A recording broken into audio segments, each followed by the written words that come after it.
ang mga kwento ng pag-ibig, kwento ng buhay at kwento ng pag-asa dito sa Barangay Love Stories. Love Stories.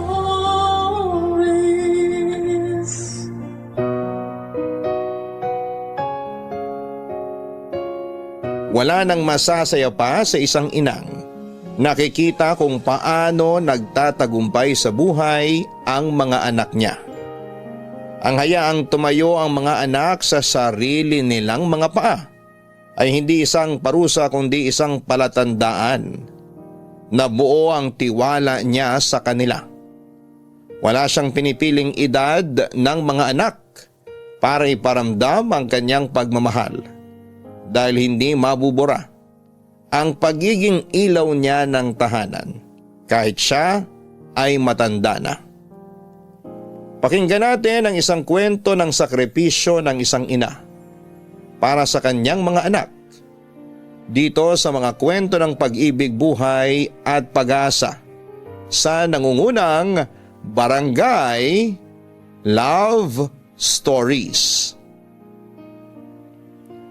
Dear Papa Dudut, Hi Papa Dudut, tawagin niyo na lamang po ako sa pangalang Borge. Actually hindi po ito ang real name ko pero si Mama po ang nagbigay ng palayaw ko. Hanggang sa nakasanayan ko na lamang na gano'n ang tawag sa akin ng lahat. Papa Dudut, si Mama po dapat ang susulat sa inyo pero sabi niya ako na lang daw po ang sumulat at magpadala nito sa inyo dahil may kalabuan na po ang mga mata niya. May kakambal nga po pala ako Papa Dudut, bale identical twins po kami. Tawagin niyo na lamang po siya sa pangalang Kulot. Kasi kulot naman po talaga siya. Sigurado po akong makakarelate kayo sa buhay ng pagkakaroon ng kambal dahil ikaw mismo Papa Dudut ay meron kang kambal. Hindi naman po kami yung magkamukhang magkamukha. May palatandaan naman po sa amin pero hindi po yon basta-bastang nakikita. Kaya ng mga bata pa kami madalas naming nalilito si Mama. Ang kaso trying hard lang po talaga kami sa part na yon dahil kahit po yata mga lamang loob namin ay kabisado na niya. Noong nagsimula po itong ikukwento ko sa inyo, sa Albay pa po kami nakatira. At 2 years na po mula nang makagraduate kami ni Kulot sa kursong Mechanical Engineering. Pareho po kami ng gusto kaya wala nang nagawa si Mama kundi ang hayaan na lamang kami. Dahil hindi po kami kaagad nakahanap ng trabaho at kumbaga po ay wala pa sa isip namin na gamitin yung tinapos namin. Nakontento na lamang po muna kami sa paraket-raket. Tumutulong muna noon si Kulot sa talyer ng tito namin dahil malaki po talaga ang interes niya pagdating sa mga sasakyan. Ako naman ay nagpa-part-time food delivery rider muna. Wala namang problema yon kay Mama. Hindi niya kami pinilit na maghanap ng mga permanenteng trabaho at hindi niya kami pinipressure na dapat ay maging lisensyado na kami. Ni minsan din, Papa Dudut, ay hindi kami hininga ni Mama ng pera. Kaya parang nakampante kami noon na okay lang kahit medyo chill pa kami sa buhay. Pero syempre Papa Dudut, bago pa po mapunta sa kung saan itong kwento ko, ay focus po muna tayo sa bida sa ikukwento ko sa inyo na walang iba kung hindi si Mama. Mula nang maulila kami sa ama ay siya na po ang mag-isang nagtaguyod sa aming magkapatid. Bukod sa pagiging teacher niya ay nagtitinda pa siya ng kung ano-ano sa mga estudyante at co-teachers niya noon para may dagdag income para sa amin. Strikta si Mama at medyo may pagkatalakitok pero wagas naman po kung magmahal. At kasama na rin po doon ang pagdidisiplina niya sa amin mula noong mga bata pa kami ni Kulot. Nakakatuwa man pero hindi po namin makakalimutan yung maalamat na tsinelas ni Mama na parang biglang nagkakaroon ng pakpak kapag may nagagawa kaming kapalpakan. Pero sa kabila ng lahat ay mas nangingibabaw naman sa amin Yung pagmamahal kay Mama dahil ganon din naman siya sa amin, Papa Dudut.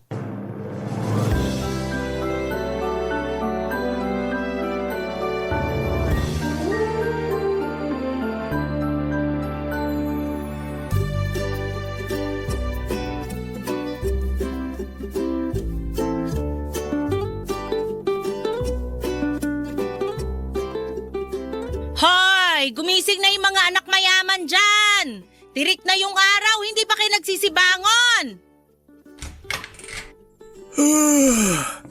Good morning, Ma. Oh, yung kapatid mo, tulog pa rin ba? Gisingin mo na, baka dumikit yung likod niya sa higaan sa kakatulog. Opo. Sinong gigisingin? Gising na kaya ako. Good morning, Ma. Naku, mas gaganda sana umaga ko kung pareho kayong gumigising ng maaga. Para kayong mga anak mayaman. Paggising kakain na lang. Kulang na lang subuan pa kayong dalawa. Ma, kalma lang po tayo. Kaya aga-aga nirarat-rat mo na naman kami ni Kulot. Nasa-stress tuloy yung buhok niya. Parang kada araw lalong kumukulot eh. Buhok ko na naman nakita mo. Magsipilyo ka kaya muna. Amoy patay na hayop yung hininga mo eh. Sus! Pareho lang naman kayo. O siya, maupo na kayo nang makapag-almusal na tayo ng sabay-sabay. Ito talaga yung pinaka-paborito kong part pagkatapos mag-rap ni Mama. Diyan ka magaling. Basta pagkain. Sino ba naman ako para tanggihan yung luto mo, Ma? The best kaya lahat ng pagkain kapag ikaw yung nagluto. Kahit tuyo pa yung ihain mo. Ay, nako. Tigil-tigilan mo nga ako dyan sa pagiging sip-sip mo, Kulot. Baka araw-araw kitang hainan ng tuyo. Ma naman, baka magkasakit naman ako nun. Kung hindi ka magkakasakit, baka ako pa mismo manakit sa'yo. Hey! Nakikita mo ba tong tsinelas ko? Ma, kailan po ba kasi magre-resign yung tsinelas mo na yan? Marami ng kasalanan sa amin yan eh. Ibig sabihin lang nun namumuro na kayo sa akin. Feeling ko magkakatroma na ako sa tsinelas mo, Ma. Baka kailangan ko na magpatingin sa... Nako, Borge! Tigilan mo na ako dyan sa kaartehan mong yan. Baka mas lalo pa kitang puruhan kapag ginawa mo yon. Alam nyo, kung ayaw nyong mabato at mahampas ng tsinelas ko, magtino kayong magkapatid. Hindi naman porke kambal kayo, kambal din yung mga kalokohan nyo. Parehong-pareho kayo. Di naman ako papayag dyan, Ma. Hindi po kami pareho. Mas pogi kaya ako. Pogi raw. Amoy panis naman yung paa. Wow! Bakit ikaw? Mabango pa mo? Magyayabangan talaga kay sa harapan ko? Sorry, Ma. Sorry. Tapos ilang beses nyo pa rin namang uulitin. Mas mabuti pang hindi na lang kayo mag-sorry. Ipakita nyo na lang sa akin na hindi nyo na uulitin yung ganyang kabastusan sa harap ng pagkain. Akala nyo ba magandang tingnan na palagi ako naninermon sa inyo tuwing kakain tayo? Hindi na talaga mauulit, Ma. Kain na po tayo? O ikaw, Kulot, wala ka bang sasabihin? Meron po. Gutom na po ako, Ma. Ay, naku, ewan ko sa inyong dalawa. Ay, sige na, magsikain na kayo. Maghugas kayo na kinainan pagkatapos. Duty mo ngayon, Borge ah. Ha? Anong ako? Pagtatalunan nyo na naman yung paghugas ng plato. Kayong dalawa yung kikilo sa lababo. Wala nang duty-duty kung di nyo rin naman kayang sundin. Ako kaya lagi naghuhugas, Ma. Yang si Kulot parang ayaw mangulubot yung kamay niya eh. Kaya nga kayong dalawa na yung maghuhugas para may katulong ka na. Mula ngayon ganyan na yung gagawin nyo. Nagkakaintindihan ba tayo? Opo, Ma. Laging ganon ang eksena sa bahay namin tuwing umaga. Yung tipikal na sermon ng mga nanay, lalo na kapag tinatanghali ng gising yung mga anak niya. Ganon si Mama Papa Dudut. Bigla kaming nagiging mayaman sa paningin niya. Pero kahit na tinatalakan niya kami ay palagi namang may nakahandang masarap na almusal para sa amin ni Kulot. Papa Dudut, retirado na po si Mama pero kahit wala na siyang trabaho ay nakakatanggap pa rin naman siya ng pensyon. Ginagamit niya yung nakuha niya noong nag-retire siya para gawing puhunan sa tindahan. Kaya kahit na hindi na siya nagtuturo ay kumikita pa rin siya. At kahit minsan ay hindi nang hingi sa amin ng pera. Nag-aabot naman kami sa kanya minsan pero hindi naman niya tinatanggap. Kaya para hindi siya makatanggi, inuunahan na lang namin siya sa pagbabayad ng bills sa bahay. Papa Dudut, hindi nagbago yung paraan ni Mama ng pagdidisiplina sa amin. Hindi naman niya kami sinasaktan ng sobra Pero kapag nakikita na namin siyang hinuhubad yung tsinelas niya, natataranta na kaming magkapatid. Hindi lang dahil takot kundi dahil alam namin na may nagawa na naman kaming mali at ayaw na ayaw yon ni Mama. Kapag nasa mood naman siya ay nakikipagbiruan din siya sa amin. Balanse lang po kumbaga. Pero minsan ay pumapasok din sa isip namin kung paano kaya kapag kinailangan na namin ni Kulot na magtrabaho sa malayo. Para sa amin ay mahirap yon pagdesisyonan, Papa Dudut.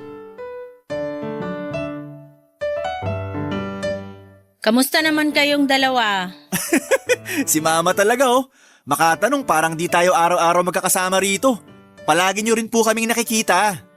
Araw-araw ko nga kayong nakikita at nakakasabay kumain pero hindi na kayo nagkukwento sa akin kagaya ng dati. Kaya gusto ko ring malaman kung kumusta ba kayo sa ginagawa niyong magkapatid. Kung ayos lang ba kayo sa trabaho niyo. Ganun lang naman dapat kasimple magkwento pero mukhang kinalimutan niyo na. Porke ba mga binata na kayo? Bilis mo naman magtampo, Ma. Eto na, magkukwento na. Bale, Ma, may inaplayan po kasi kami ni Borge. Mabuti naman kung ganon. Pero teka, natanggap na ba kayo? Nagpasa pa lang po kami, Ma. Para naman magamit na namin yung pinag-aralan namin ni Kulot. Maganda yan. Pero, wag nyo sanang isipin na pinipressure ko kayong magkapatid. Kung komportable pa kayo ngayon sa pinagkakakitaan nyo, wala namang problema sa akin. Wala kayong obligasyon na payamanin ako o kung anuman. Basta maayos kayo, maayos na rin ako. Alam mo, Ma, ang daming mapapasana all kapag nakilala ka ng iba pang mga anak. Yung iba kasi, ginagawang retirement plan yung mga anak nila. Wala namang problema ron kung gusto rin ng anak na tulungan yung mga magulang nila. Paano kung hindi nila gusto, Ma? Hindi na natin problema yon, anak. Ang mahalaga kung ano tayo dito sa pamilya natin. Basta ako, sigurado ako na wala na akong ibang mahihiling kundi makita kayong nagtatagumpay sa buhay. Pero Ma, kahit hindi ka po humiling sa amin, magkukusa kami ni Kulot.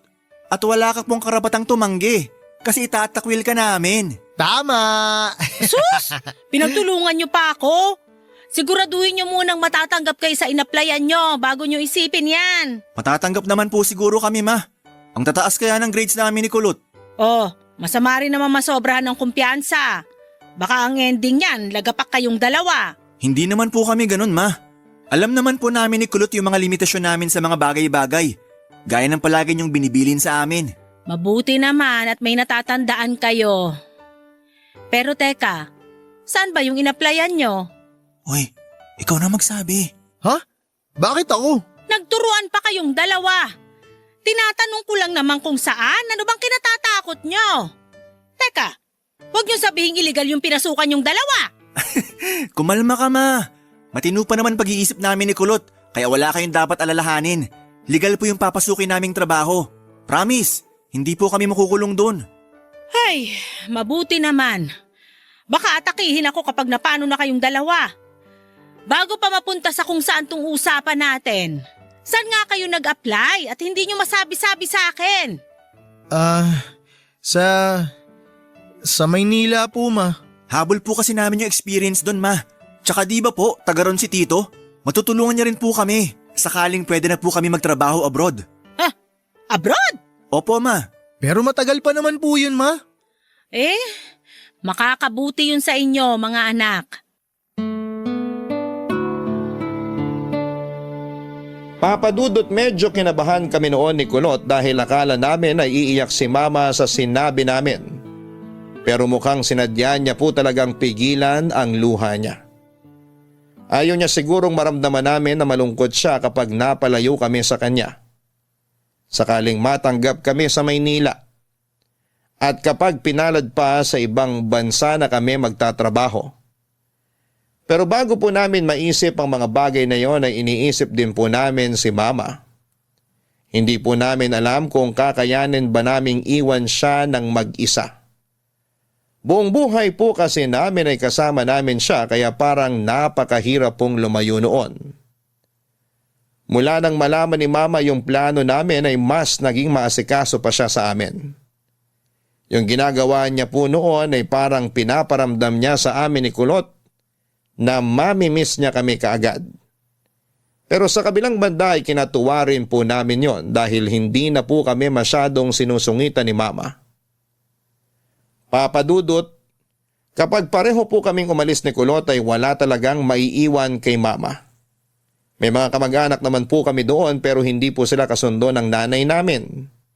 Bagamat malakas pa ay matanda na rin talaga si Mama at mas makakabuti sa kanya kung may kasama siya. Kaya naman, kahit may magandang opportunity sa amin ay hindi naging madali ang magdesisyon. Habang nag-iisip pa rin po kaming magkapatid noon, nalaman naman po namin na nakabalik na pala yung totga ni Mama na nagtatrabaho sa Canada. Dahil doon ay nakaisip kami ng paraan na sa tingin namin ay makakatulong sa nanay namin, Papa Dudut. Papa Dudut, nang malaman namin na nakabalik na pala yung totga ni Mama na si Mang Rico ay nagkaroon kami ng ideya ni Kulot. Nakwento kasi noon ni Mama na naging sila ni Mang Rico bago pa naging sila ni Papa. Pero dahil kinailangang umalis ni Mang Rico at magtrabaho sa Canada ay nakipag-break na lamang si Mama dahil ayaw niya ng long distance relationship. Ayaw daw pumayag noon ni Mang Rico, mabait naman daw ito, maalaga din at mataas ang respeto sa kanya. Pero sadya lang na hindi niya kaya yung malayo sila sa isa't isa. Hindi yon ang unang beses na umuwi si Mang Rico sa Pilipinas. Nagkakausap din naman sila noon ni Mama at nakikipagkilala rin siya sa amin. Kaya naging kaklose namin siya. Madalas pa nga namin silang tinutokso sa isa't isa. Matagal na rin kasi mula nang mawala yung tatay namin at hindi naman kami tutol. Sakaling maisip ni Mama na mag-asawa pa ulit siya o magkaroon ng kinakasama.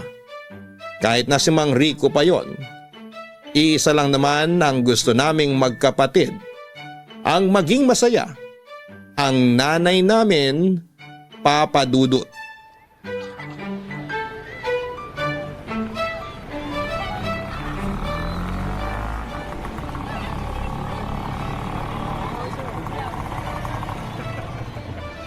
Aba, sakto. Nasa labas si Mang Rico. Paps! O Boards, may kailangan ka ba? Makikipagkwentuhan po sana ako kung hindi po makakaabala sa inyo. Sos, kailan pa ba kayo naging abala sa akin? Baka po kasi may gagawin kayo. Naku, wala akong gagawin kaya ayos lang. Halika, doon tayo sa loob. Ganda pa rin ang bahay nyo, Paps. Nakikita ko yung pinsan nyo kapag naglilinis dito. Oo, siya yung caretaker ko rito. Sinusweldohan ko buwan-buwan. Wala naman kasing iba mag-aalaga nitong bahay kapag wala ako. Pasensya na po kung medyo personal yung itatanong ko, pero bakit hindi na po kayo nag-asawa? Ay, mahaba-habang kwento yan, Boards. Huwag po kayong mag-alala. Chismoso naman po ako kaya ayos lang kahit gaano pa po kahaba yan. Mula kasi nung magtrabaho ko sa Canada, hindi ko na naisip na magkaroon ng girlfriend o makapag-asawa pa. Wala po ba kayong natipuhan noon? Meron naman pero hanggang doon lang. Hindi ako nanligaw. Kung ganon, si Mama po pala yung huling nakarelasyon nyo? Ganun na nga. Ibig po bang sabihin yan hanggang ngayon si Mama pa rin yung gusto nyo? Oy Boards, alam ko kung ano yung ginagawa mo ha. Si Paps naman nagtatanong lang Pero may irereto po sana ako. Sino naman? First clue, byuda. Ha? Teka, parang kilala ko yan Wait lang po, meron pa. Second clue, ex nyo. Ay nako, anak ka talaga ng nanay mo. Pero alam mo, aaminin ko, gusto ko pa rin naman si Ida. Pero sa nakikita ko ngayon, hindi niya na kailangan ng isa pang lalaki sa buhay niya. Sa tingin ko, sapat na kayo sa kanya. Kaya kahit gaano ko pa gustong ligawan siya ulit, palagi akong nagdadalawang isip. Mas masakit po ba mabasted kapag senior na? Loko ka talaga. Pareho lang naman yun kapag binata ka pa. Yung kilig po. Kinikilig pa po ba kayo o baka nagpapalpitate na lang? Alam mo, tingin ko, namemersonal ka na. Umuwi ka na nga rin sa inyo. Bilis magbago ng isip ah. Pero seryosong tanong Paps, babalik pa ba kayo sa Canada? Hindi na. Napag-aral ko na yung mga pamangking ko. Napagtapos ko na sila sa kolehiyo. Kaya oras naman para makapagpahinga ako. Ha? Namamaalam ka na po ba? Bakit pa? Parang gusto mo na akong mawala. Joke lang naman, Paps. Pero gets ko naman po kayo dun sa gusto nyo na magpahinga naman sa pagtatrabaho. Tama po yun. Enjoy nyo na lang po yung buhay. Pwede naman po kayo mag-business na lang para may pagkakakitaan pa rin kayo. Si Mama nga po nagtindahan na lang matapos mag-retire eh. Hawak niya na yung oras niya tsaka hindi na palaging pagod na pagod. Ganon din sana yung gusto ko pero ayoko naman maging kakumpetensya ni Ida. Kaya plano ko sana, magpagawa na lang ng paupahan. Kahit maliit lang. Aba, mukhang ayaw nyo talaga mapalayo kay Mama. Ikaw talaga, kung ano-ano iniisip mo. Kapag nalaman ng mama mo na inilalako mo siya sa akin, hindi ka tatantanan ng tsinelas doon.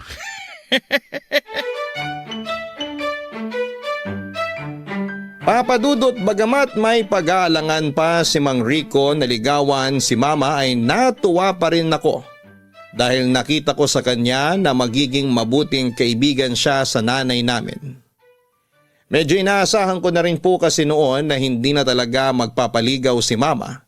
Dahil sa edad niya kaya alam ko na malabo na po talagang magkabalikan pa sila. Pero dahil okay naman silang dalawa at pareho nang nakamove on sa nakaraan nila, naisip ko pong imbitahan si Mang Rico sa amin para maghapunan. Sinabi ko kay Kulot ang plano ko at sinakyan naman niya yon. Hindi namin sinabi kay Mama na bibisita sa bahay namin si Mang Rico. Pero matapos po yung imbitasyon ko na yon, sinabi sa akin ni Mama na nakita niya raw ako na pumunta kina Mang Rico at tinanong niya kung ano yung pinag-usapan namin. Ang sabi ko naman ay nagkwentuhan lamang kami tungkol sa naging trabaho nito sa Canada. Naniwala naman sa akin si Mama, pero nagpaalala siya na huwag daw kaming gagawa ng kahit na anong ikakahiya niya kay Mang Rico, Papa Dudut. Kanina pa ba nakaalis si Mama? Oo, kanina pa. Bakit di mo sinamahan? Ayaw niya eh. Pinipilit ko nga kanina pero sabi niya hindi naman daw siya magbubuhat. Lagi na lang ganun si Mama. Ano pang silbi ng pag-workout natin kung wala namang tagabuhat si Mama tuwing namamalengke? Wala eh. Ito na lang yata talaga purpose natin sa mundo. Yung madagdagan pa yung mga pogi. Kaya Borge, ingatan mo sarili mo. Nanganganib na tayong maubos. Pinagsasabi mo, di ka ba nakainom ng gamot? Ito naman oh, wala man lang kasupo-suporta. Ay, nga pala, nagkausap na ba kayo ulit ni Mang Rico? Ano raw plano niya? Pupunta naman daw siya. Teka, parang nakita ko rin paalis kanina si Mang Rico. Di kaya magkasama sila? Baka kaya ang tagal makabalik ni Mama. Malamang nagde-date na yung dalawang yun. Tapos inilihim nila sa atin para hindi natin sila tuksohin. Si Mama talaga oh. Huli pero di kulong. Asarin natin mamaya pag uwi. Kunwari pa si Mama na ayaw niya magpaligaw kay Mang Rico tapos maikipag-date naman pala. Ha, cute siguro nila na nag-uusap habang kumakain, no? Baka nga nagsusubuan pa sila eh. Huwag na tayo magsaing. Tayo lang naman yung kakain. Oo, wag na. May bahaw pa naman dun. Magluluto na lang ako ng pansit canton mamaya. Pantawid gutom. Ikaw, ano sa'yo? Idamay mo na lang din ako. Ayoko magkanin. Sige, pero mamaya na lang ha. Maaga pa naman eh. Tol, tinan mo to nag-add friend sa akin sa Facebook. Chicks na chicks. Nasan? Patingin nga. Eto. Ganda. Lo, Ma! Chicks nga. Pag alis ko kanina, cellphone na inatupag nyo. Hanggang sa pagbalik ko cellphone pa rin. O ano, nakapagsaing na ba kayo? Hindi pa po, Ma. Kala kasi namin kumain ka na sa labas eh. Ano? At bakit naman ako kakain sa labas na mag-isa? Mag-isa? Pero sabi ni Kulot magkasama daw kayo ni Mang Rico. At saan naman nanggaling yon? Hindi kami magkasama ni Rico. Nakita ko rin po kasing umalis si Mang Rico kanina. Halos magkasabay lang kayo kaya… Kaya naisip mo na magkasama kami? Ay teka nga. La Borge, yan na naman yung tsinelas ni Mama. Ikaw kasi. Ano? Ngayon pa kayo magsisisihan? Ikaw! Ah! Aray, Ma! Sorry na, Ma. Ito naman. Si Kulot naman po talaga yun eh. Pareho lang kayo. Ang tatanda nyo na pero hanggang ngayon nagagamit ko pa rin sa inyo itong tsinelas ko. Ano na lang yung mangyayari sa buhay nyo kung hanggang ngayon irresponsable pa rin kayong magkapatid? Anong oras na wala pa sinaing? Tingnan nyo yung lababo. Kahit nandito ako sa sala, nakikita ko yung hugasing iniwan ko kanina na hanggang ngayon, wala pa rin sa inyong nagkukusa maghugas. Sorry po ma, hugasan ko na po. Ako na lang magsasaing, ma. Yan! Para kayong mga maamong tupa kapag napagsasabihan. Pambihira! Paano na lang kapag nagkaasawa na kayo? Kawawa naman yung mga magiging asawa nyo kung ganyan pa rin kayo magkapatid. Hey! Kambal nga talaga kayo kahit sa katamaran. Sorry na po, ma. Ganto na lang po para makabawi. Kami na lang ni Kulot yung gagawa ng lahat ng gawaing bahay ngayon. Kami na rin magluluto at mag-aayos ng mga pinamalengke mo. May gusto ka pa bang ipagawa sa amin, ma? Oo, meron. Magpakatino kayo. Yun ang gusto kong gawin nyo. Papadudot, nakakatawa man pong isipin na sa edad naming yon ay nahampas pa rin kami ni mama ng tsinelas. Pero para sa kanya ay wala sa edad ang pagdidisiplina. Kahit nung bata pa kami ay gano'n na talaga siya tuwing hindi namin nagagawa ang mga gawain namin sa bahay. Kapag naman may nagawa kaming medyo mabigat na kalokohan, hindi kami kinakausap ni mama. Kaya kapag gano'n ang nangyari, mas gusto pa naming mahampas ng tsinelas kasi kinakausap niya pa rin kami kahit galit siya. At dahil hindi kami sanay na gano'n siya sa amin, pagsisisihan namin yung nagawa naming kalokohan at gagawin lahat para mapatawad niya. Papadudot, sobrang close po namin ni mama. Wala kaming maitatago sa kanya dahil kilalang kilala na talaga niya kaming magkapatid. Kaya kahit minsan ay masakit rin yung nasasabi niya, hindi kami nagtatanim ng sama ng loob at inuunawa lang yung dahilan kung bakit niya yon nasabi sa amin.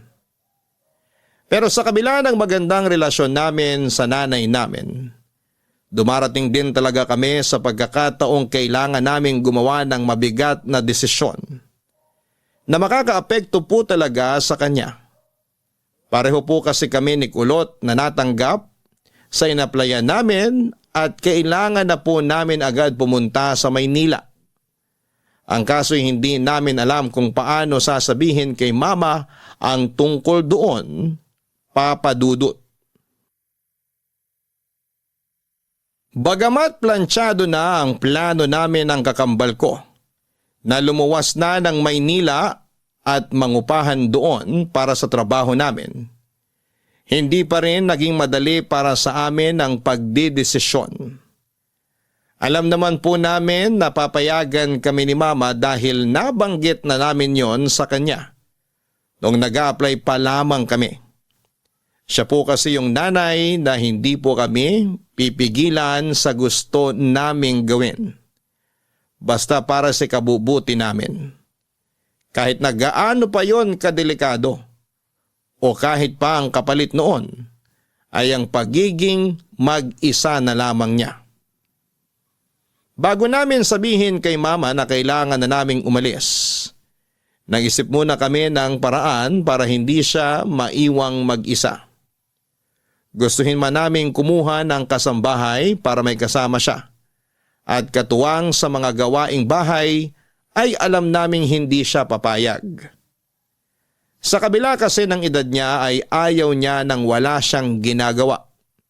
Siya ang mas nakakaalam ng mga bagay-bagay sa bahay kaya hindi niya yon inaasa sa ibang tao. Tumutulong na lang kami sa kanya sa mga mabibigat na gawain. Kaya para hindi niya maramdaman na mag-isa na lamang siya sa pag-alis namin ay sinubukan namin ni Kulot na paglapitin ulit sila ni Mang Rico, papadudot.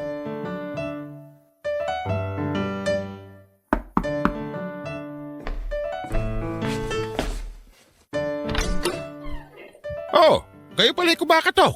Pasensya na, Paps. Pwede ka ba ulit maistorbo ngayon? Oo naman. Pero sana nagsabi kayo na pupunta kay Rito para nakapaghanda man lang ako ng kahit ano. Ayos lang po yun. Tsaka nandyan lang naman po sa tapat yung bahay namin eh. Tatakbo na lang po kami ron pag nagutom. May pagkain naman ako rito. Hindi lang ako nakapagluto ng masarap-sarap na pagkain para sa inyong dalawa. Huwag po kayong mag-alala. Kahit ano pa pong meron kayo dyan, tatanggapin ng tiyan namin yan. Oo nga po, kaya wag na po kayo mag-abala. Kahit na mga abala po kami talaga. O siya, sige. Pumasok na kayo at masimulan nyo na yung pang-aabala sa akin. Mukhang gustong-gusto nyo naman yun eh. Grabe to si Paps. Parang ayaw niyo talaga sa atin. Kulot, balik na tayo sa bahay. Puro talaga kayo kalokohan. Maupo na muna kayo. Maghahanda lang ako na makakain nyo. Wag na, Paps. Hindi naman po sa tumatanggi kami sa grasya pero ayos na naman po kami ni Kulot. Mas excited po kaming makipagkwentuhan sa inyo. Ano bang meron? Namiss nyo ba ako? Ganun na nga po, Mang Rico. Paps na lang itawag nyo sa akin. Mas gusto ko yun.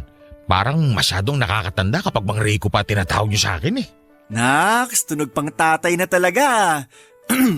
Paps, kung hindi mo na itatanong, hiring pa kami ng stepfather. Oo nga, Paps.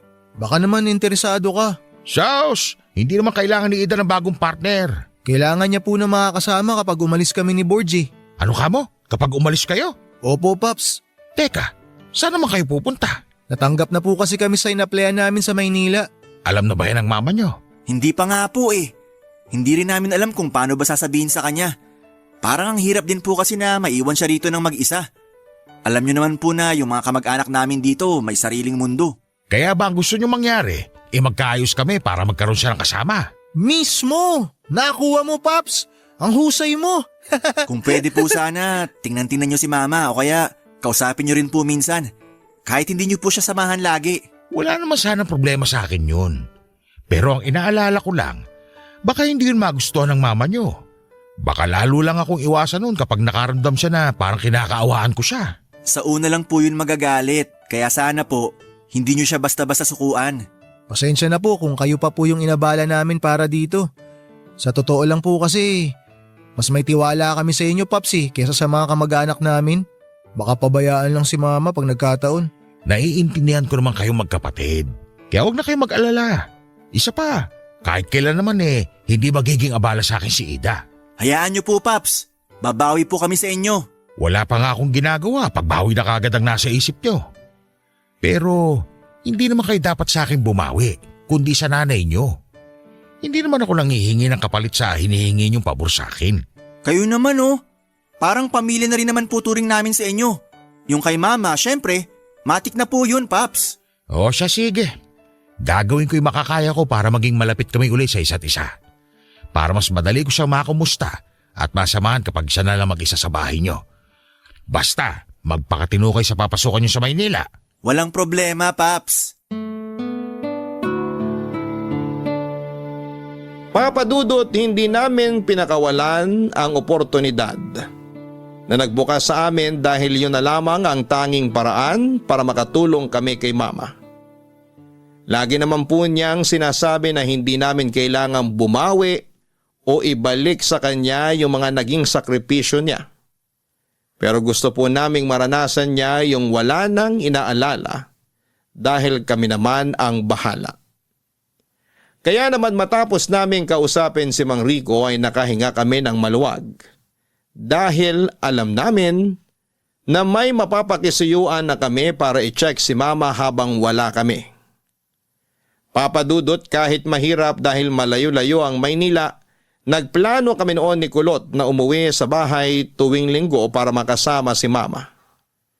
Pero naisip din po namin na baka ikagalit niya yon dahil bukod sa magastos sa pamasahe, ay matagal-tagal din yung biyahe. Parang naririnig na po agad namin ang mga sermon ni Mama. Siguradong sasabihin niya na magseryoso kami sa trabaho at hindi kung ano-ano ang inaatupag. Humanap kami ng tiyempo para sabihin sa kanya na aalis na kami. At nang magkaroon kami ng pagkakataon, hindi na kami nag-alangan pa. Hindi naman po siya nagalit. Ipinakita pa nga niya kung gaano niya kasuportado yung gagawin naming magkapatid. Pero kahit na hindi niya sabihin, alam din po namin na sa loob-loob ni Mama ay nalulungkot din siya dahil mapapalayo na kami sa kanya, Papadudot.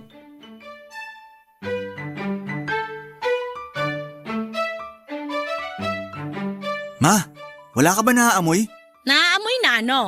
Naamoy ko rin po ma. Ang alin nga? Yung laway mo po, ma. Amoy panis na. Paano? Kanina ka pa tahimik dyan. Ikaw talaga, akala ko naman kung ano na. Bakit po kasi sobrang tahimik mo dyan ma? Iniisip mo po ba yung pag-alis namin ni Borge? Oo. Sa lagay nyo na yan, maiiwasan ko bang hindi mag-alala? Malalaki lang kayo pero para pa rin kayong mga bata. Wala na magluluto ng pagkain nyo ron. Ma, kaya naman po namin magluto. Marunong din naman po ako magsaing. Ako rin po ma. Marunong na po ako magpakulo ng tubig. Sa tingin mo, hindi ko alam yon. Pansit Canton lang naman ang kaya mong lutuin. Kaya lalo kang nakukulot eh. Ma, wala naman pong kinalaman yung pansit canton sa pagkakulot ng buhok ko eh. Meron. Doon kita pinaglihi. Hindi naman po totoo yung lihi na yan. Kasi nga hindi ka naniniwala. Anak, baka naman gusto mong mag-aral magluto ng ibang pagkain.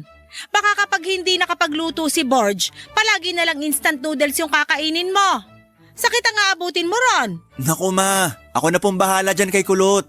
Pagsabihan mo siya palagi kapag puro pansit canton at cup noodles yung kinakain niya. Kung kaya mo ipagluto mo na lang. Total ikaw naman yung mas matanda sa inyong dalawa. Makasabi naman si mama ng mas matanda. Minuto lang naman ang pagitan namin ni Borge. Kahit na, mas matanda pa rin siya sa'yo. Dapat nga kuya yung tawag mo sa kanya eh. Hayaan nyo na po ma. Ayos lang naman po sa akin kahit di niya ako tawaging kuya.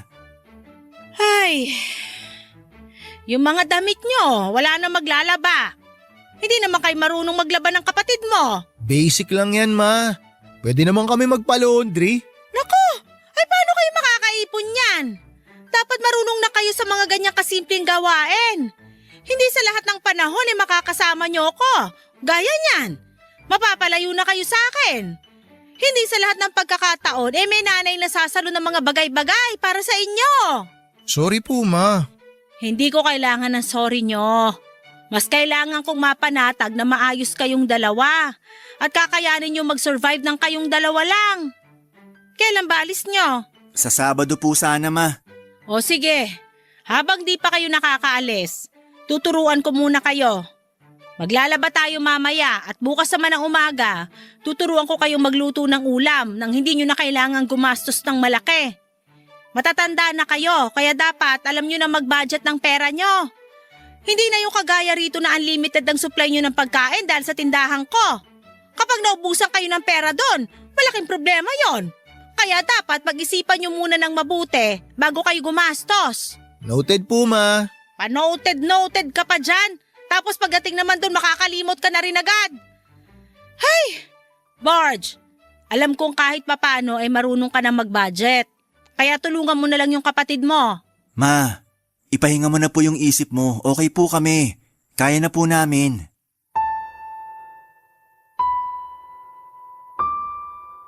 Papadudot na tuloy po ang pag-alis namin ni Kulot.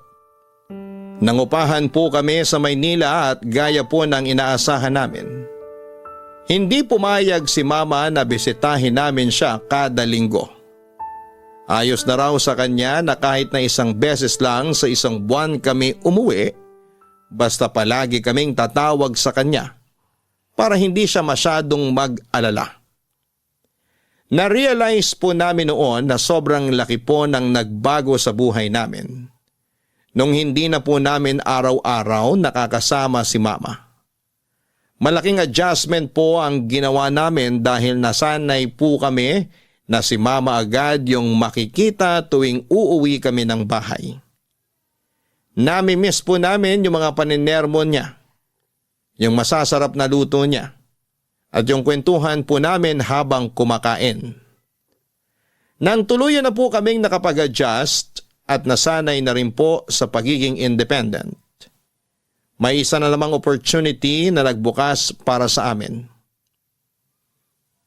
Sa pagkakataong pong yun ay may inalok na trabaho sa amin yung kapatid ng tatay namin na nasa Australia. Malaki po ang sweldo at siguradong mas mabilis kaming makakapag-ipon ni Kulot. Ang kaso'y mapapalayo na po talaga kami ng sobra kay mama at hindi na kami makakabisita sa kanya. Gaya ng ginagawa namin noong sa Maynila pa lamang kami nagtatrabaho. Hindi po pwedeng pareho kaming aalis dahil walang maiiwan kay mama. May katandaan na rin po kasi siya kaya hindi po namin noon maiwasang mag-alala para sa kanya. Kaya naman naisipan po namin na kailangang may isa sa amin na magsasakripisyo, Papa Dudut. Papa Dudut, hindi po naging madali ang pagdidesisyon namin. Nakaka-tempt naman po talaga yung offer dahil 6 digits po ang sasahurin namin monthly. Kahit ilang taon lang po kami roon ay malaki na ang maiipon namin sa pag-uwi ng Pilipinas. Pero ang kapalit naman po noon ay matagal naming hindi makakasama si mama. Mahirap po yon para sa amin dahil hindi po talaga namin kayang iwanan si mama ng mag-isa. Lalo na kung taon ang pinag-uusapan. Baka po kasi kapag may nangyari kay mama ay hindi agad kami makauwi. Kaya naman naisip ko po noon na kung may kailangan mang magsakripisyo sa amin ni Kulot ay ako na lamang ang maiiwan kay mama. Matagal naming pinag-isipan yon, Papa Dudut. Pareho naming gusto na makapagtrabaho sa ibang bansa at kumita ng malaking pera.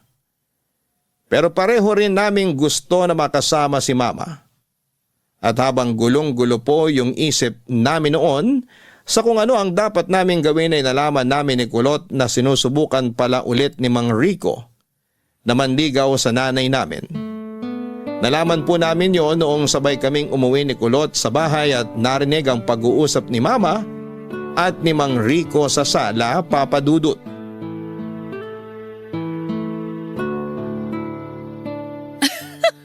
Ano ka mo? Manliligaw ka sa akin? Kung papayag ka sana. Bakit ngayon mo pa naisipan yan kung kailan mga senior na tayo? Ngayon lang kasi ako nagkaroon ng pagkakataon eh. Pasensya ka na, Rico, pero wala na talaga akong plano na makipagrelasyon pa sa edad kong to. Kung ano man yung meron tayo noon, ay matagal nang tapos yun.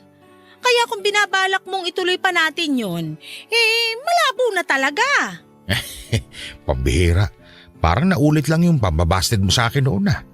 Binasted mo muna ako bago mo ako sinagot. At hindi na yun mauulit ngayon. Kapag binasted na kita, yun na talaga yun. Hindi na ba talaga ako kagusto-gusto para sa'yo? Bagay kaya tayo. Pareho na tayong single. Hindi tayo pareho. May mga anak ako, Rico. Kaya kahit na single ako, hindi ko yung nararamdaman dahil may 2 akong anak na nagmamahal sa akin. Binasted kita hindi dahil sa mahirap kang magustuhan. Nagustuhan nga kita noon tsaka ilang taon din tayong naging tayo, hindi ba? Pero iba na ngayon. Hindi ko na nararamdaman na kailangan ko pa ng katuwang sa buhay. Sa mahabang panahon, kinaya ko na ako lang ang nag-iisang nagtataguyod sa mga anak ko at wala akong inaasahang tulong sa kahit na sino. Kaya nasanay ka na mag-isa, ganun ba? Ganun na nga. Kaya sana, hindi sumama ang loob mo kahit na binasted kita. Marami pa namang ibang babae dyan. Bakit hindi mo sila subukan? Siyempre, hindi naman sila yung gusto ko eh. Pero huwag ka mag-alala. Sumubok lang naman ako eh. Hindi naman kita pipilitin o kukulitin para magpaligaw sa akin. Mabuti naman kung ganon. Sa ngayon kasi talaga okay na ako eh. Sapat na sa akin yung mga anak ko. Sila na yung nagpapasaya sa akin. Pansin ko nga. Isa rin yan sa dahilan kaya lalo kong humanga sa'yo. Sus! Normal naman yun para sa isang nanay. Nagiging espesyal lang yung ginagawa ko kapag nare-recognize din ng mga anak ko. Pero kahit hindi nila gawin yon, responsibilidad ko pa rin na magpakananay sa kanila. Ibang-iba ka talaga, Ida. Ay, kung hindi lang siguro ako umalis noon, may mga anak na sana ako ngayon at ikaw yung nanay nila. Bakit ba pilit mong binabalikan yung nakaraan natin? Abay, napakatagal na nun. Kahit gaano pa katagal ang lumipas, palagi ko pa rin maaalala yung memories nating dalawa. Pero huwag kang mag-alala. Naaalala ko lang naman yun. Sabi ko nga diba, hindi naman kita kukulitin. Pero sana, payagan mo naman ako na maging kaibigan mo. Para naman may kakwentuhan na ako rito. Ang hirap papanisan ng laway, hindi pwedeng i-rep. Hanggang ngayon talaga, baduy ka pa rin kung magbiro. Pero sige, payag naman ako makipagkaibigan sa'yo. Kahit papano naman may pinagsamahan na tayo. Pero gusto ko lang linawin na hanggang doon na lang talaga yung kaya kong ibigay. Ayos lang ba sa'yo? Ayos na ayos. Mabuti naman kung ganon. Ay, siya nga pala, baka gusto mong dito ka naman ang halian. Pauwi ngayon sina Borge at Kulot. Nag-request ng sinampalukang manok. Sino ba naman ako para tumanggi? Paborito ko rin yun. Ang sabihin mo, masiba ka rin.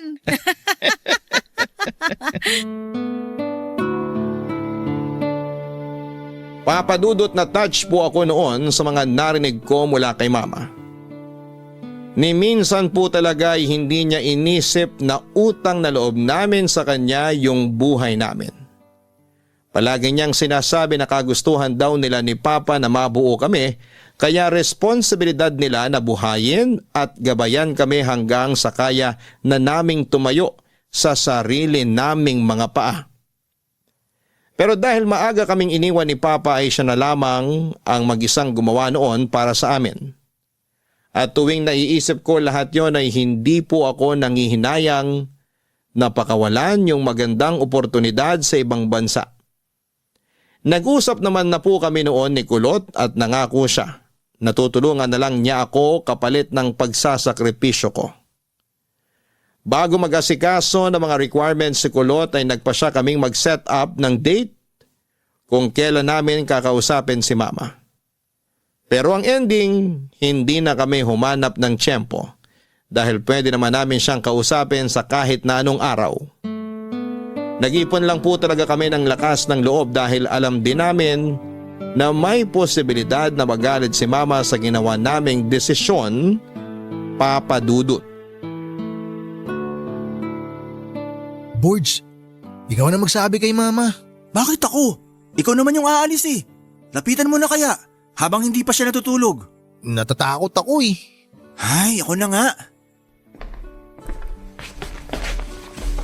Ma, Bakit? may sasabihin sana po kami. Ano yon? Sabihan niyo ako rito.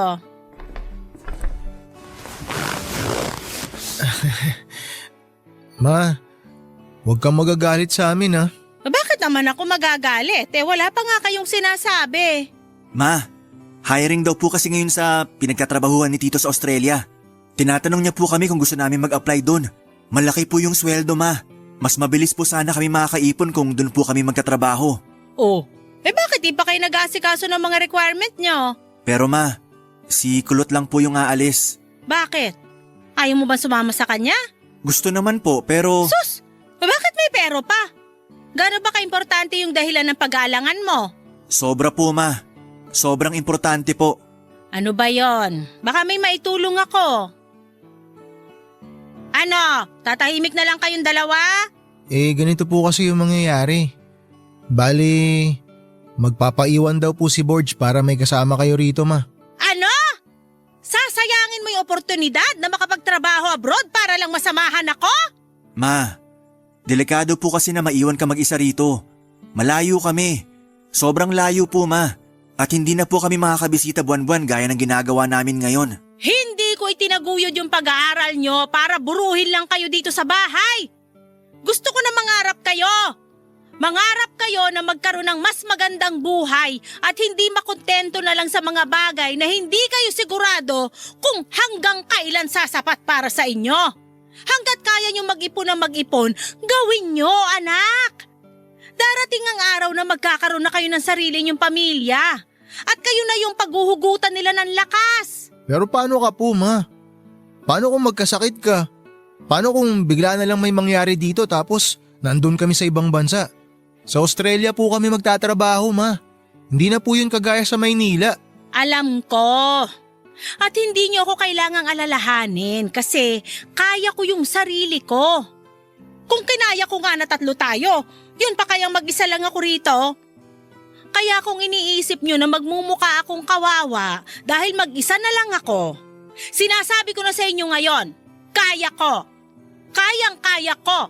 At magiging masaya ako kung alam ko na tinutupad nyo yung mga pangarap nyo kahit na malayo kayo sa akin.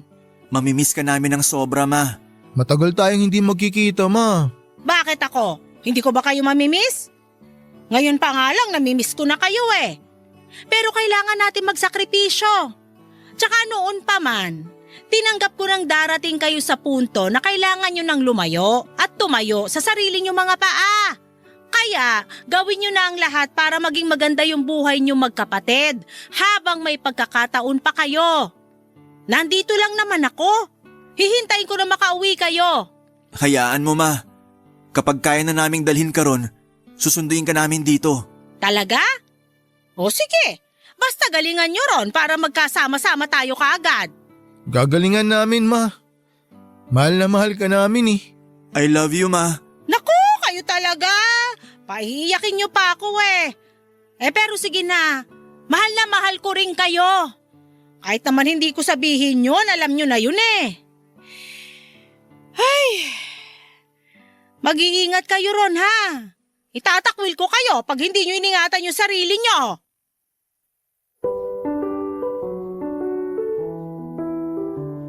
Papa Dudut, bagamat nakausap na po namin si Mama at aprobado na po niya ang pag-alis namin, ay hindi pa rin po yon naging madali para sa amin.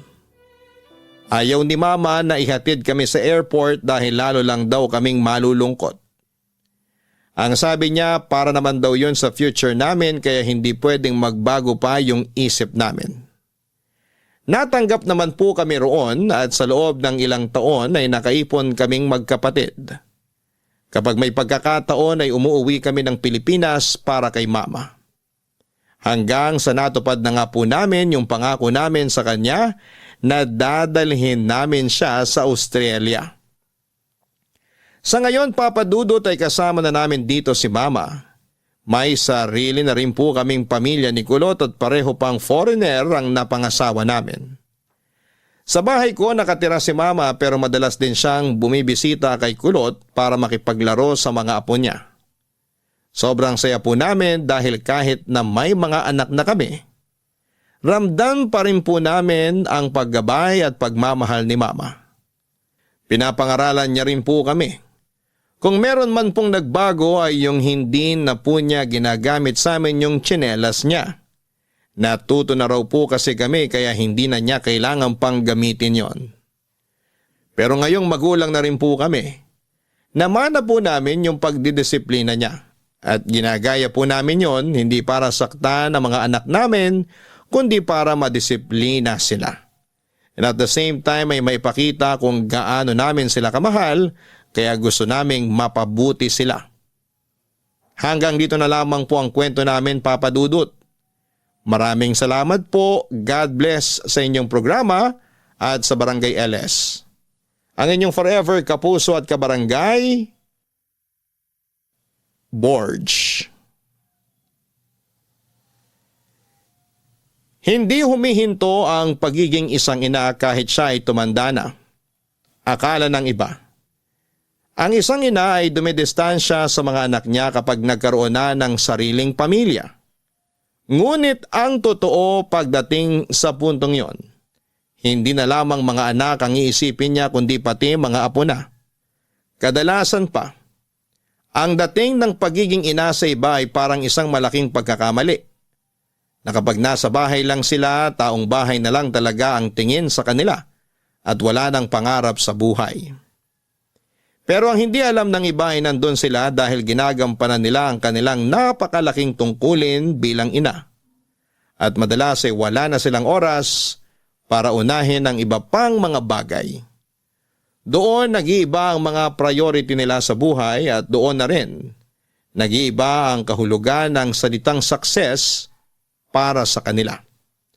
Ang pinaka-successful na bahagi ng pagiging isang ina ay ang makitang tumatayo sa sariling mga paa ang mga anak na minahal at inalagaan niya. Kaligayahan niya na matupad ang pangarap ng mga anak niya at makitang nai-enjoy nila ang bawat sandali sa katuparan ng pangarap na yon.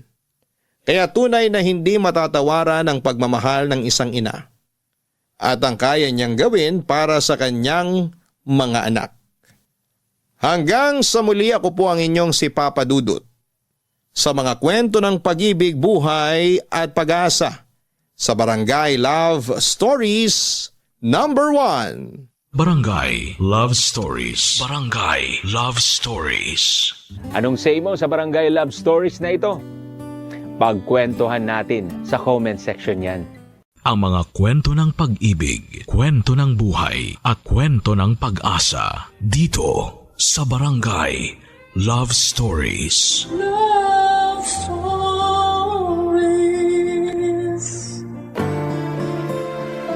May mga tao na kinakasabikan tayong makitang muli. Gaano man katagal o kaiksi ang panahon na nagkahiwalay. Subalit may mga tao na nanaisin mo nang hindi na namang makita kahit na sobrang tagal nyo nang hindi nagkasama. Ikaw kabarangay, sino ang taong gusto mo at ayaw mo nang makita? Dear Papa Dudut, kumusta po kayo at ang mga tagapakinig ng Barangay Love Stories? Nais ko pong ibahagi ang kwento ko at sana ay kapulutan din po ng aral. Ako po si Milet, 39 years old na sa kasalukuyan at nangyari ang kwento ko noong 25 years old pa lamang ako. 14 na taon na ang nakakalipas. Matagal na po ang kwento ko pero gusto ko rin po sanang maibahagi. Noong pong panahon na yon ay mahilig po akong mag-buy and sell. Kahit maliit po ang kikitain ko ay tinutuloy ko pa rin dahil gusto ko naman po talagang gawin yon. Hilig ko na rin po kasi. Para sa akin ay tiyaga lang at lalaki din ang negosyo ko at balang araw ay kikita din ng malaki.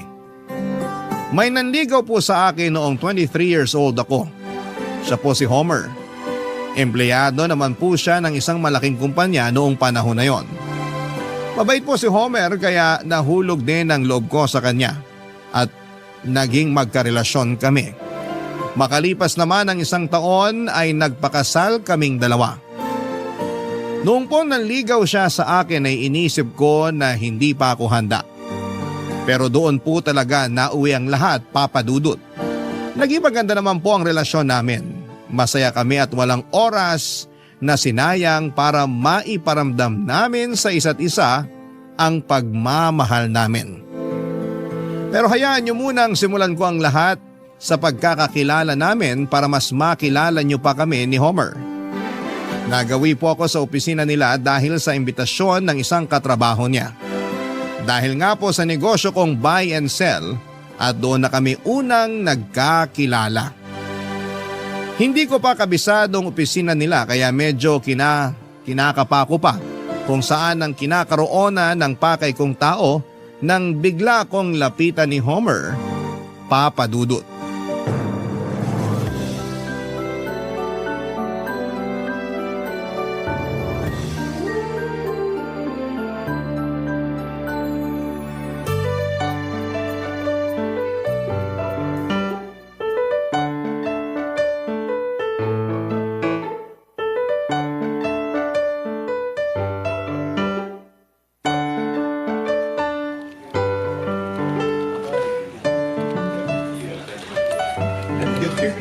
Hello, Ha? I mean, hi. may paglilingkod ba ako sa'yo? Ha? Bakit parang gulat na gulat ka? Kasi naman sa bihis mo parang ikaw ang may-ari nitong kumpanya kaya nakakahiyang sa'yo ako magtanong. Bakit naman nakakahiya? Ibig mong sabihin, ikaw nga ang may-ari nitong kumpanya? Hindi. Ikaw niloloko mo ko. Hindi ah. Hindi kita lolokohin. Seryoso ako sa'yo. Okay. Teka, ano? Anong sabi mo? Sabi ko anong maipaglilingkod ko sa'yo. Hinahanap ko kasi si Mr. De La Paz. Nasa meeting pa siya. Ganun ba? Okay lang, maaga lang talaga ako dumating sa usapan namin. Mabuti pa, doon na muna tayo sa kantin. Magkape tayo. Nako, mura lang ba mga tinda dito? Kasi ang laki ng opisina parang mamahalin ng mga tinda sa kantin. Mura lang, tsaka sagot ko naman eh. Ano? Wag na, nakakahiya. Ayos lang. Total, magkakape din naman ako. Hindi pa nga tayo magkakilala, ililibre mo na ako. Ay, oo nga pala. Sorry, nawala sa isip ko. Kasi naman, na-mesmerize ako sa ganda mo eh. Palabiro ka pala talaga. Nako, totoo no? By the way, ako si Homer. Ako naman si Milet. O ayan, magkakilala na tayo. Kaya pwede na kitang ilibre. Ikaw talaga, sige na nga. Baka isipin mo suplada ako pag tumanggi ako eh. Yan! Tara na! Saan ba? Dito, tara. Ang laki nitong opisina, no? Oo, nung bago nga ako dito, naliligaw pa ako eh. Ilang taon ka na dito? 5 taon na. Intern lang ako dati tapos inabsorb na ako ng opisina. Nako, magaling ka siguro. Sakto lang. Humble ka pa. Teka nga pala, ano bang kailangan mo kay Mr. De La Paz? Baka magalit yun pag nakitang magkasama tayo. Nako, bakit naman siya magagalit? Hindi ba siya nanliligaw sa'yo? Si Mr. De La Paz? Hindi customer ko siya. May binibenta kasi akong alahas. Ah, okay. Good. Bakit? Tsaka na, baka isipin mo hambog ako eh. Bakit naman? Kasi kung sasabihin ko na crush kita, baka mahambugan ka sa akin. Kaya itatago ko na lang muna. Sinabi mo na eh. Nasabi ko ba? Oo no, nakakainis ka. So, anong sagot? Sagot? Sa tanong ko, Wala ka namang tinatanong kung pwede ba akong manligaw. Ikaw pala biro ka talaga. Seryoso nga, Grabe, ang bilis naman. manliligaw pa lang naman eh. Nako, mas mabuting kilalanin na muna natin ang isa't isa. Malay mo ba kung masama ang ugali ko? Mukhang hindi naman. Paano ka naman nakakasiguro? Ramdam ko. Gaya ng tindi ng nararamdaman ko sa'yo. Ayan, dinadaan mo na naman ako sa bilis Huwag ka mapipikon ha. Handa ako maghintay. Basta papayagan mo lang ako na manligaw. Paano kung may asawa na ako? Ha? May asawa ka na? Wala.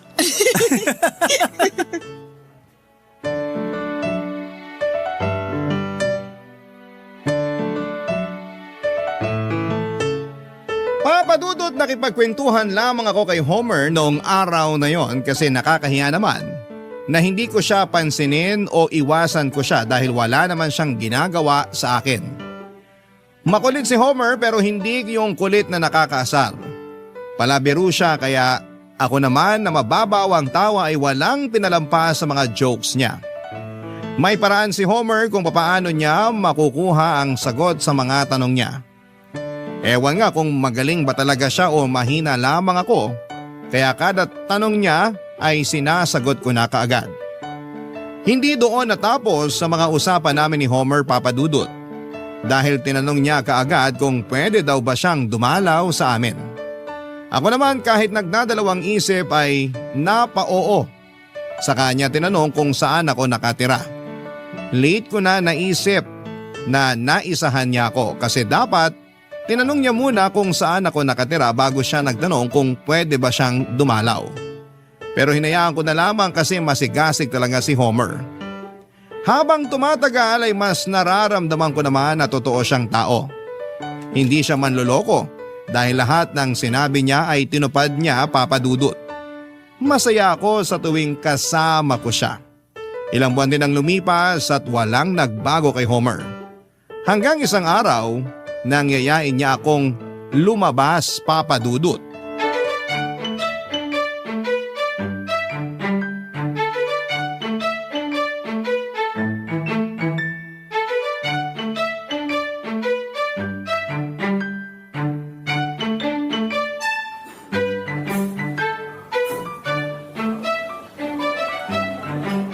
Kain ka lang ha.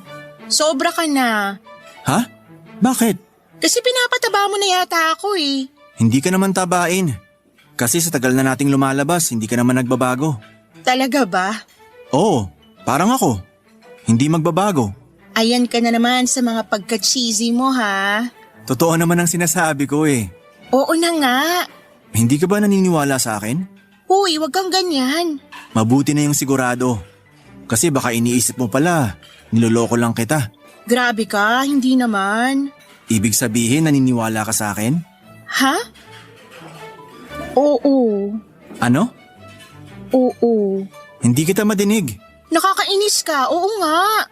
Uy, napipikon. Hindi hindi kaya ako pikon. Hindi nga. Hindi nga. We. Nakakapikon ka naman eh. O Kitam, Napipikon ka sa akin eh.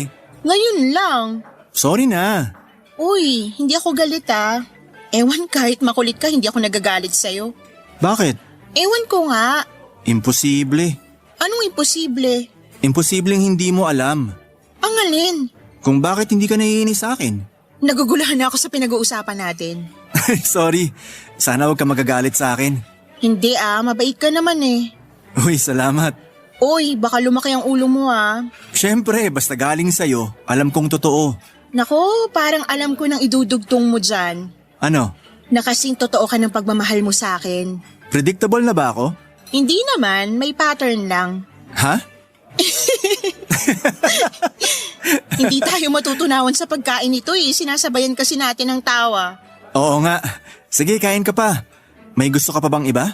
Ayan ka na naman Sapat na tong in-order mo. Sapat na din na makita lang kita. Sabi ko na nga ba Pero seryoso, matagal na din naman tayong lumalabas. Nag-uusap. Matagal na ako naliligaw. Kailan mo ba ako sasagutin? Ha? Alam mo naman na seryoso ako sa'yo. Alam mo na din kung gaano kita kamahal. Sana sagutin mo na ako. Pero... Pero ano? Kasi ano? ano? Anong ano? Oo. Anong oo? Oo na nga. Ano? Talaga? Sinasagot mo na ako?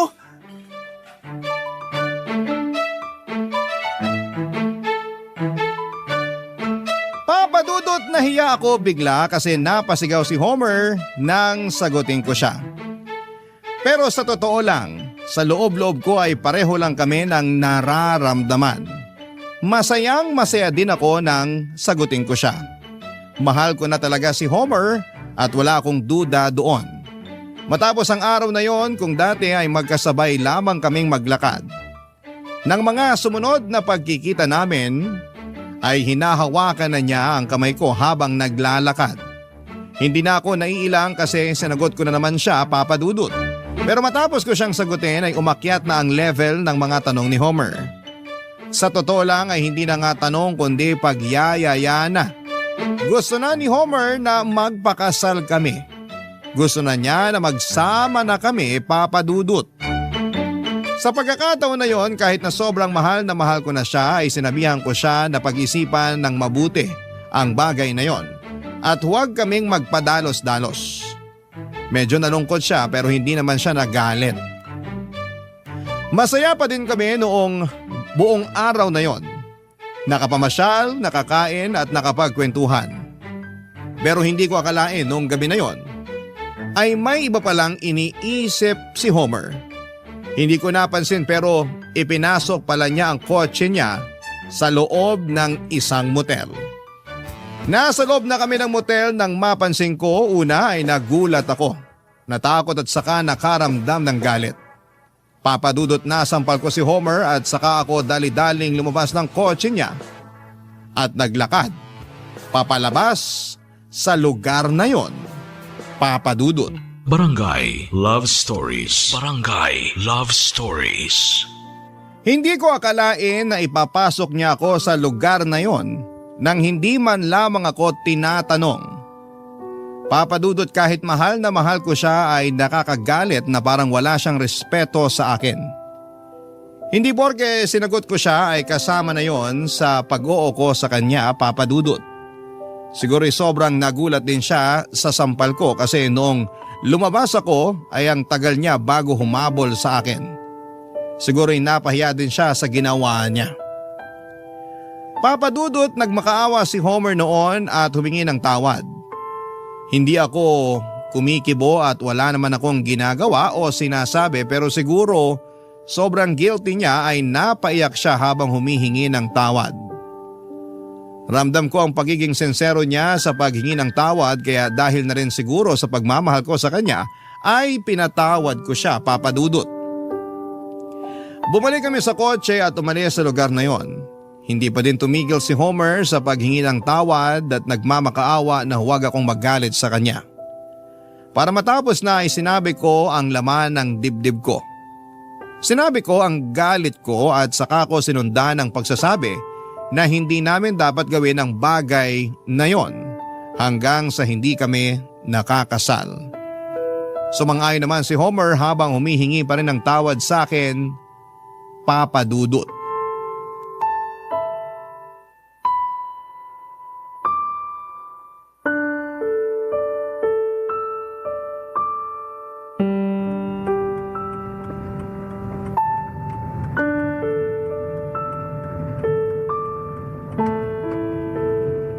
Sorry, Milet. Patawarin mo ako. Mahal na mahal kita. Ano bang pumasok sa utak mo? Hindi ko alam. Patawarin mo ako. Nawawalan ka na ba ng respeto sa akin? Hindi. Hindi mangyayari yun. Naisip mo ba na mangyayari to nung inisip mong ipasok ako sa lugar na yon? Hindi ako nag-iisip. Patawad. Nag-uusap naman tayo. Mas maiintindihan ko pa kung tinanong mo eh. Kaso yung basta mo na lang ako dinala doon? Hindi na mauulit. Hindi na talaga. Kasi kung uulitin mo pa ang ganon, siguro maglayo na lang tayo. Wag naman, Milet. Kakalimutan ko ang gabing to ah. Buburahin ko siya sa isip ko. Salamat, Milet. Pero kung maulit ito, kung may magawa ka pang tulad nito, magkalimutan na tayo. Pinapangako ko. Hindi na mauulit kahit kailan. Sinabihan na kita na hindi natin pwedeng gawin ang mga bagay na yun hanggang hindi tayo kasal. Oo. Ano bang mga plano mo? Sabihin mo na para alam ko kung saan ako lulugar. Hindi na kita pipilitin sa mga ayaw mo. Hihintayin ko na lang kung anong desisyon mo. Nakakausap mo naman ako ha, kaya sabihin mo na lang ang mga nasa isip mo para mapag-usapan natin. Mas maganda yung nag-uusap kaysa naghuhulaan. Oo. O bakit ang tipid mo magsalita? Nahihiya ako sa ginawa ko. Madali lang kalimutan ng pagkakamali basta wag nang uulitin. Hindi na. Hindi na talaga. Kung ganyan ka magsalita, mas maaalala ko pa yung pangit na nangyari eh. Anong gagawin ko? Nakahingi ka na ng tawad. Nangako ka nang hindi na uulitin yon kaya ibalik mo na yung dating ikaw para mawala na yung tensyon na nangyari. Hindi ko alam kung paano bumawi. Ako na nga nagsasabi, kalimutan mo na at wag nang ulitin kaya bumalik na tayo sa dati. Oo. Anong oo? Salamat. Hindi yan ang gusto kong marinig. Yung palabirong ikaw ang gusto kong makausap ngayon. Mahal kita, Milet.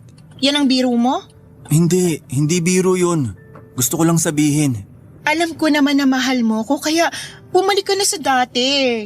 Sige, pero pwede ba maya-maya na lang? Sige, naiintindihan kita. Salamat, Milet. Salamat sa lahat.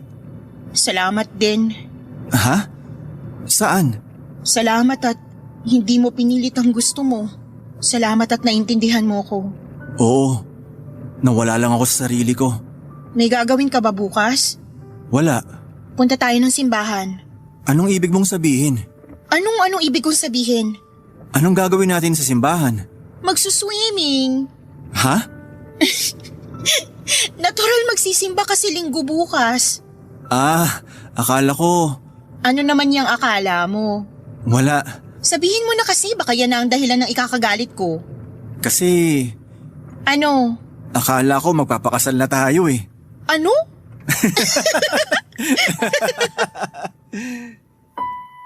Papa Dudut, mabuti na din at nangyari ang mga nangyari dahil simula noon ay mas lalong naging marespeto si Homer.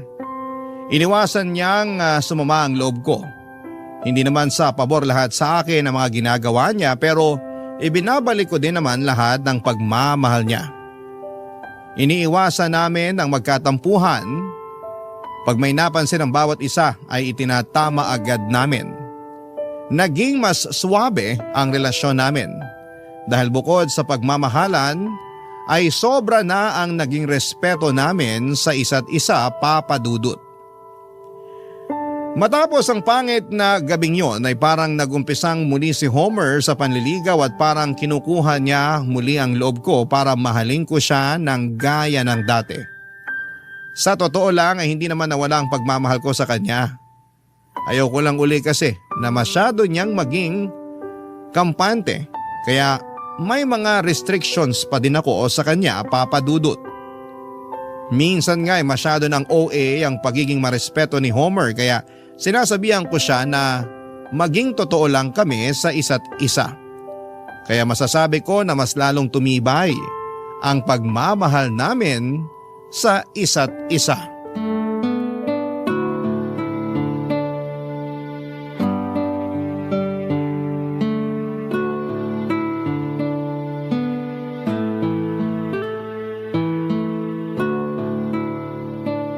Okay ka na ba? Oo, Tara na. tara.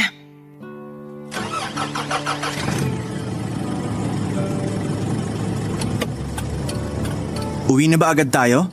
Oo, Ayaw mo ba munang kumain? may niluto ako sa bahay. Doon na tayo kumain. Ayaw mong dumaan muna sa bake shop? May ginawa akong kakanin sa bahay. Tsaka na tayo mag-cake. Sige. Pero teka, may gusto ka bang bilhin sa bake shop? Tara, daan na tayo. Wala naman. Akala ko lang may gusto ka eh. Sure ka? Oo. Niluto kong paborito mo. Seafood pasta? Oo. Alam mo gumawa nun? Siyempre inaral ko. Para sa akin? Hindi, para sa kapitbahay. Ha? Siyempre para sa'yo. Inaral ko lahat ng paborito mo. Pero hindi ko naman sabay-sabay lulutuin. Wow! Nakaka-excite naman yan. Unang beses ko palang gumawa nun. Sana tama ang lasa. Kahit ano pang lasa nun, basta luto mo. Ay, wag ganun. Pag hindi masarap, sabihin mo para ma-improve ko ang sarili ko. Yes, ma'am.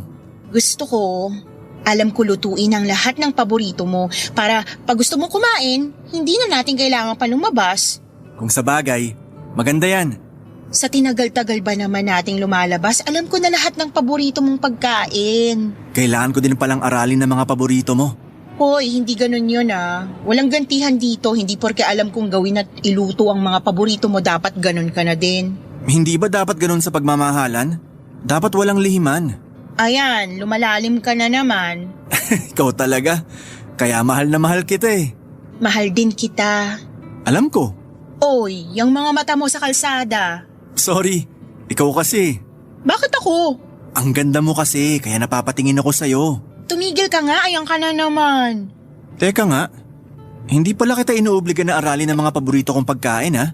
Mabuti na yung alam ko lahat para sa pagdating ng panahon. Ano naman yung panahon na yan? Pagkasal na tayo. Oo nga no, Siyempre, gusto kong mapagsilbihan naman kita. huwag mo akong pagsilbihan. Ako dapat ang nagsisilbi sa'yo. Siyempre, mas magiging madalas ako dapat sa bahay para paglutuan ka. Well, masaya yun. Konting panahon na lang naman ang hihintayin natin. Konting panahon? Oo, konting panahon na lang, baka kasal na tayo. Oo nga no. Teka, ano bang sinasabi mo? Tama ba ang pagkakaintindi ko? Bakit? Ano bang pagkakaintindi mo? Na magpapakasal na tayo? Handa ka na ba? Handa na! Handang-handa! O, edi magpakasal na tayo. Talaga? Oo nga. Woohoo! Uy, nagmamaneho ka. Ay, sorry! Papadudot matagal na rin naman ang relasyon namin kaya ako na din mismo ang nagsabi kay Homer na magpakasal na kami. Total sa nararamdaman namin na pagmamahal sa isa't isa ay doon din naman papunta yon, Papadudot. Isa pa ay nasa tamang edad na rin kami pareho at maayos naman ang kabuhayan namin. May trabaho siya at may negosyo ako. Kaya handa na kami. Nangyari na nga ang kasalan, hindi ganon kagarbo pero siniguro namin na masaya at memorable. Nandun lahat ng mga mahal namin sa buhay, mga kamag-anak at kaibigan. Lahat sila ay masaya para sa amin at kami naman ni Homer ay walang paglagyan ang saya sa nangyayaring yon. Saan pa ba naman mauuwi ang lahat pagkatapos ng kasal kundi sa naudlot na kagustuhan ni Homer noon. Diretso kami sa honeymoon pagkatapos ng reception. Kasal na kami kaya yun na ang katuparan ng pangako ko kay Homer. Naganap na nga po ang lahat ng gabing yon. Papadudot. Barangay Love Stories. Barangay Love Stories. Papadudot, gaya ng sinabi ko ay walang paglagyan ang saya naming dalawa ni Homer. Gaya ng sinabi ko ay palagi ko siyang ipinagluluto na mga paborito niyang kainin. Marami din akong iba pang mga inaral para naman hindi magsawa si Homer dahil hindi pa ulit-ulit ang luto ko. Kung nung unang niyaya ako ni Homer sa motel noon ay muntik na kaming magkasira. Sa mga sumunod na pagkakataon ng pagyayaya niya ay napagbibigyan ko na siya, Papadudot. Napag-usapan naman din namin na kapag pagod kami ay hindi namin pipilitin ang isa't isa. Laging kinukwento ni Homer na sana ang unang anak namin ay lalaki. Pero kung babae man daw ay ayos naman din sa kanya. Pero hiling niya na lalaki muna sana.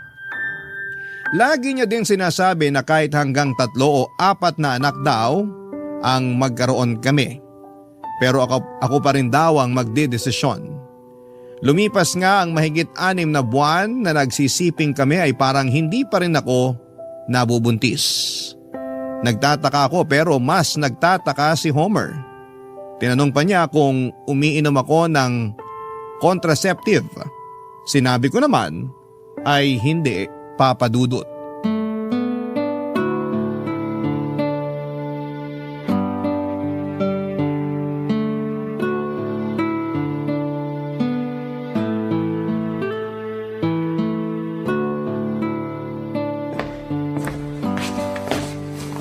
Milet, mag-usap nga tayo. Tungkol saan? Tinatanong mo pa. Sandali, Homer. Galit ka ba? Hindi ko alam, sabihin mo sa akin. Hindi kita maintindihan. Anong hindi mo maintindihan? Teka nga, ang gulo ng usapan na to. Tungkol saan ba to? Tungkol sa'yo. Ano? Ano bang ginagawa mo? Ano ba, Homer? Huwag mo nga akong lituhin. Ano bang sinasabi mo? Sige, wala akong sasabihin. Ikaw, may sasabihin ka ba? Sasabihin ano? Please naman, Milet, umamin ka na. Ano bang aaminin ko? Sabi mo dati walang lihiman. Wala nga akong nililihim sa'yo. Akala ko mahal mo ako. Mahal kita. Sinusumpa ko yan. Bakit mo pinipigilan ang gusto ko? Wala akong pinipigilan. Kung maaari nga lang lahat ng sabihin mo, oo na lang ako. Kaso minsan kailangang humindi eh. Ayun, Ano? Anong ayun? kaya pala ayaw mo kong pagbigyan. Homer naman, seryoso ka ba o kinukulit mo na naman ako? Mukha ba ako nagbibiro? Diretsuhin mo na ako. Bakit hindi ka pa nagbubuntis? Ha? Anong ha? Bakit? Hindi ko din alam, Homer. Anong hindi mo alam? Hindi. Niloloko mo ba ako? Hindi. Pwede ba yun? Pwede bang hindi mo alam katawan mo yan? Hindi ko nga alam. Umiinom ka nga ng pangontra. Hindi nga. Anong iniinom mo? Pampalaglag? Homer, ano ba yung sinasabi mo? Umiinom ka ng pampalaglag? Tigilan mo na yan. Sagutin mo tanong ko. Hindi ko gagawin yun. Pwes anong ginagawa mo? Wala akong ginagawa. Mahigit 6 na buwan. 7 buwan na halos. Hindi ka pa nagbubuntis. Anong ginagawa mo? Wala akong ginagawa. Bakit hindi ka pa buntis? Ewan ko. Akala ko ba handa ka na? Ayaw mo pa bang magbuntis? Sinabi ko naman sa'yo na handa na ako ah. Gusto mo nang magbuntis, pero ayaw mo pang magkaanak? Sinabi ko na sa'yo ang sagot dyan. Napag-usapan na natin yan. Ulitin mong sinabi mo. Ano ba to, Homer? Gusto kong madinig sa'yo ang sinabi mo. Gusto ko na din magkaanak. Yun pala eh. Bakit mo kinukontra? Ano bang nangyayari sa'yo? Wala nga akong ginagawa. Sige, pagbibigyan kita. Kung ano man yung ginagawa mo, tigilan mo na. Gusto ko na magkaanak. Ako din naman. Tigilan mo na yung panloloko mo. Hindi kita niloloko. Kung ganon, tara. Sumama ka sa akin.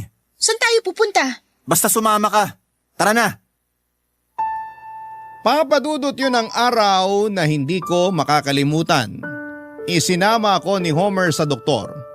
Pilit niya akong ipina-check up para malaman niya kung may ginagawa akong pagpipigil sa pagbubuntis. Pero ibang naging resulta na ikinagulat namin pareho. Hindi daw ako magkakaanak dahil wala akong kakayahang magbuntis. Hindi ko po niloko si Homer dahil hindi ko din po alam na may ganon pala akong kondisyon. Kitang-kita sa mukha ni Homer ang pagkabigo. Para siyang pinagsakluman ng langit at lupa sa mga narinig niya. Kung masakit sa kanya, hindi man lang niya naisip na mas masakit sa akin yon. Papadudot, imbis na damayan niya ako ay nakipaghiwalay siya sa akin nung mismong araw na yon. Munti ko ding hindi nakayanin ang pagdating ng 2 mabigat na pangyayari sa buhay ko. Ang malaman kong hindi ako magkakaanak at ang iwanan pa ako ng kaisa-isang lalaki na minahal ko ng sobra.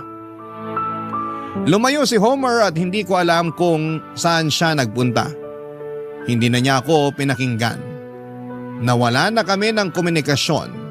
Sa hindi inaasahang pagkakataon makalipas ang mahigit 10 taon, ay nakasalubong ko si Homer, Papa Dudut.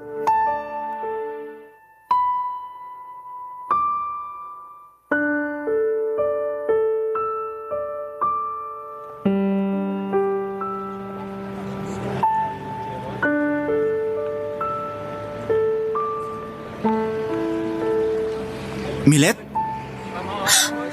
Homer, ikaw ba yan? Ako nga. Ang laki ng pinagbago mo ah. Nagpatubo ako ng balbas eh. Bagay sa'yo. Salamat.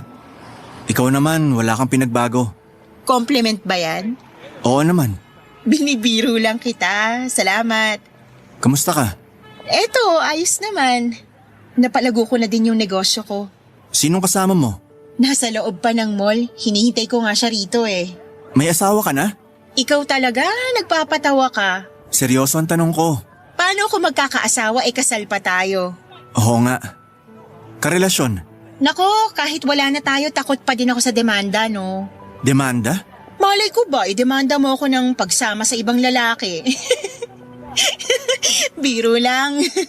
Kung ganon, sino yung hinihintay mo? Hindi ko siya asawa o karelasyon. 10 taon lang siya, no? Pasensya ka na sa tanong ko ha. Ano ba? Ayos lang yun. Ikaw, may nakarelasyon ka ba? Ha? Anong ha? Huwag mong sabihin na offend ka sa tanong ko. Kasi kanina nung tinanong mo ako, sinagot ko ng diretsyo. Hindi naman. So wala din. Meron. O nasan siya? Wala. Nasa ibang bansa. Ah, okay. May anak na kayo? Oo. 2. Masaya ako para sa'yo. Salamat. Saan ka pupunta ngayon? May bibilhin lang sa loob. Naku, nakakaabala na yata ako sa'yo. Hindi. Matagal din na di tayo nagkita. Masaya akong nakita uli kita. Ikaw talaga? Ikaw ang nang iwan. Ako, nandito lang naman ako. Hoy, bakit ka malungkot? Biro lang yung sinabi ko ha. Walang sarcasm doon. Galit ka pa ba sa akin? Nagalit ako, oo. Pero kung galit pa ba ako? Di na? Matagal na. Salamat. Patawarin mo ako sa nagawa ko dati. Hindi kita masisisi, pero sana naintindihan mo na din na hindi kita niloko. Hindi ko din alam ang kalagayan ko noon eh. Naiintindihan ko na. Kaya, wag ka nang malungkot dyan. Bilib ako sa'yo. Bakit naman? Nakuha mong patawarin ako kahit sobrang masakit ang ginawa ko sa'yo.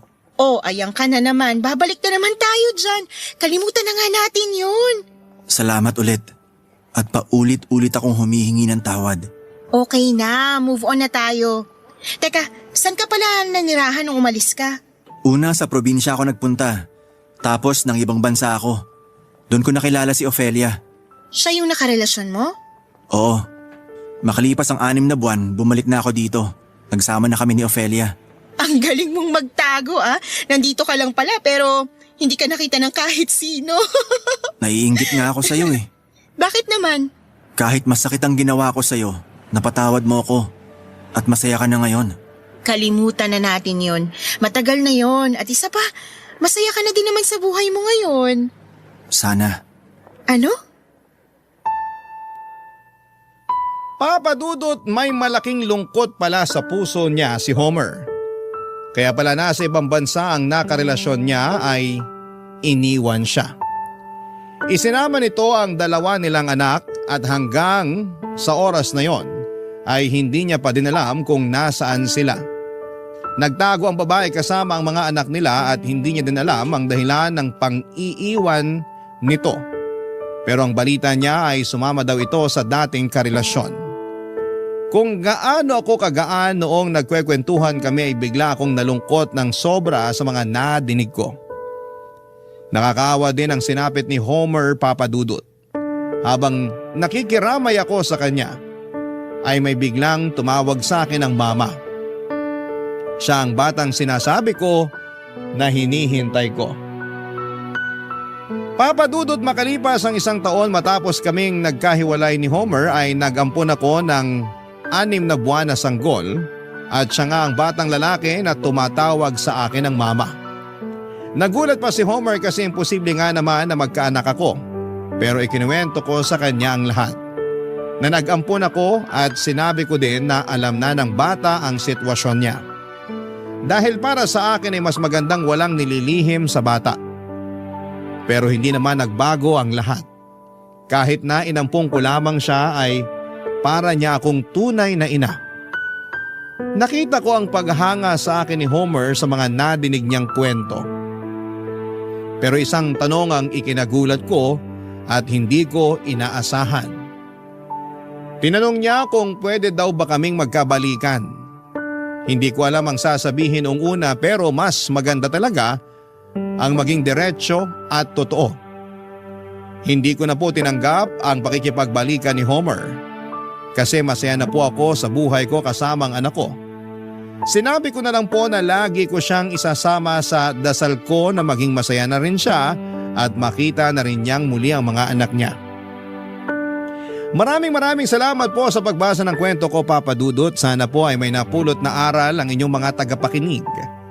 Salamat sa Barangay LS 97.1 sa pagbibigay daan sa aking nakaraan na maitampok sa nangungunang Barangay Love Stories.